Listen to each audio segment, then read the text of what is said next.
All right, let's just jump right in. What if I told you that, with the absolute best intentions, you might be accidentally harming your cat's mental health every single day? I know that sounds really dramatic, but what if one of the most common ways we play with our cats is actually creating long-term anxiety? So I have to ask you straight up, are you harming your cat without even knowing it? It's a tough question for sure. But here's the thing. Veterinary behaviorists are finding that some very popular playstyles can lead to chronic frustration. We're talking about actually rewiring a cat's stress response, and it's happening in millions of homes, but it is completely preventable. Okay, so let's get into our first section here. We're going to uncover this hidden danger, and we're going to do it by learning how to decode what our cats are really trying to tell us. See, the whole problem is that cats show stress in ways that we humans, well, we've just been taught to see it as excitement or fun. Oh man, and this is where we get it wrong so often. You see those big, round, dilated pupils, right? The ears get flattened back. We call them airplane ears. And that tail is just lashing back and forth. Our human brain immediately thinks, wow, look how into this game he is. He's so excited. But according to the American Association of Feline Practitioners, we're actually looking at classic signs of stress and overstimulation. That's intensity, not joy. And believe me, this has real long-term consequences. Let me tell you about a documented case of a cat named Oscar. His owner played with him every single day using one particular toy. And over time, Oscar started developing these compulsive behaviors. He was hypervigilant, always scanning the room for something. That one seemingly harmless type of play had literally rewired his brain for the work. So to really understand why this happens, we need to geek out a little bit on the science of the hunt. Because for a cat, playtime isn't just a fun little diversion. No, it's the fulfillment of a deeply ingrained biological need. It's a direct line back to who they are deep down. Just let this number sink in for a second. 90%. That sweet, purring little furball curled up on your sofa shares about 90% of its instincts with a wild cat. Their brain is still hardwired to hunt, to survive, even if their next meal is coming from a can opener.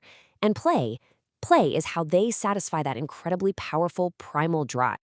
And here's the thing, that drive isn't just random chaos. It follows a very specific hardwired pattern. Behaviorists call it the predatory sequence. And this five-step process, it's the key to everything. Seriously, understanding this is like getting the secret password to a happy, well-adjusted cat. So, here's the most critical part. The hunt has to be complete. It has to go through all the steps.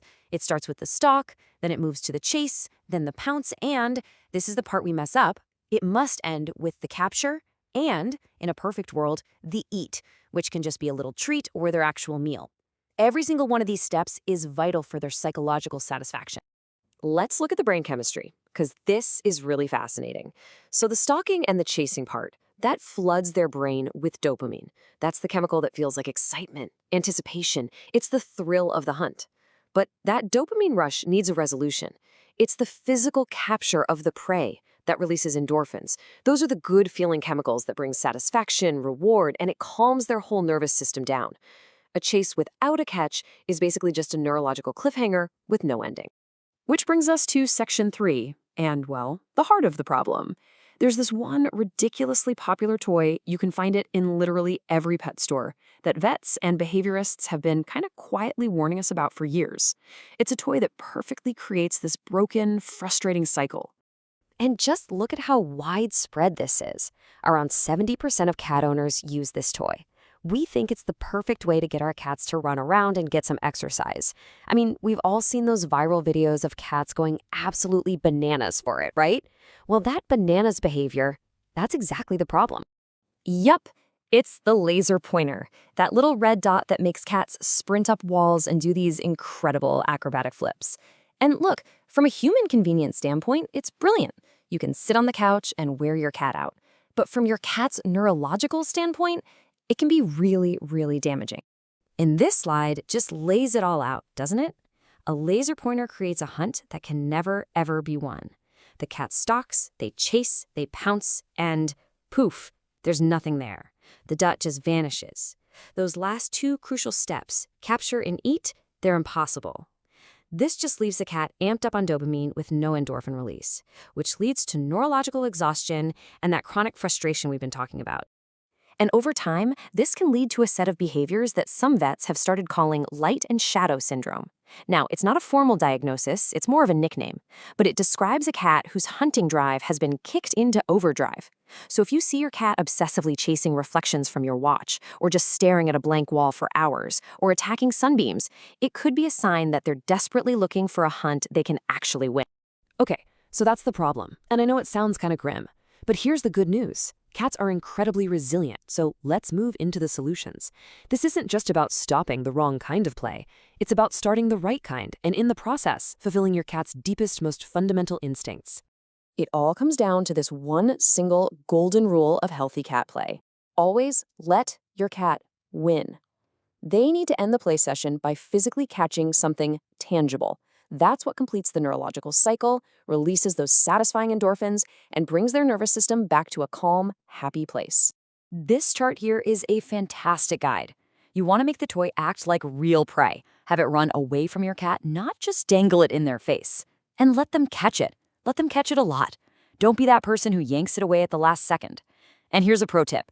Try to play for 10 or 15 minutes right before mealtime. That perfectly mimics the hunt, catch, eat cycle. Oh, and try to rotate their toys every week so they don't get bored. And here are the tools for the job. Feather wands are pretty much the gold standard because they mimic birds in flight. Little plush mice are awesome because your cat can really sink their claws and teeth into them and do that kill bite thing. And puzzle feeders. Puzzle feeders are genius because they directly connect the hunt with the eat. It's mental stimulation with a food reward. Win-win. All right, we're at our final section because you can have the perfect toy.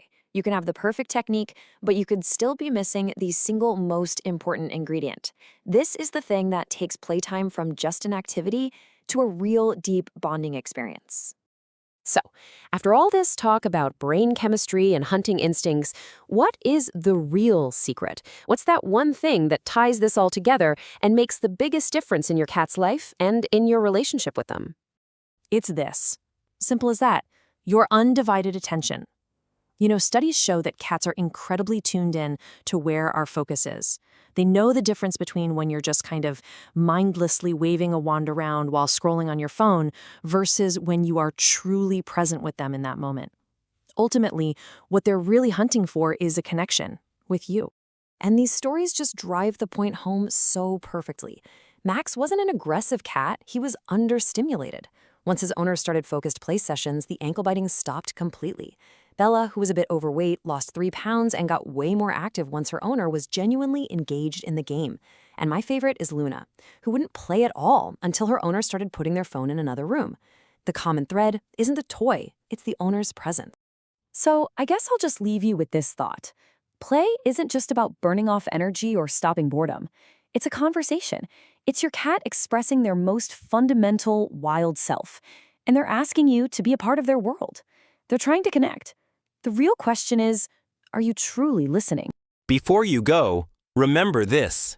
Your cat is doing something right now that most owners completely miss. At Feline Frontier, we don't just share cute cat facts. We uncover the hidden meanings, the quiet signals, and the strange behaviors your cat uses every single day to communicate with you. From the sounds that instantly calm a stressed cat, to the tiny habits that prove they trust you, to the mistakes that silently hurt them more than you realize. Everything here is designed to help you understand your cat on a deeper level. So if you've ever looked at your cat and thought, "What are you really trying to tell me?" You're in the right place. Make sure you subscribe to Feline Frontier, because the next video might explain something your cat has been waiting years for you to understand. See you in the next frontier of feline truth.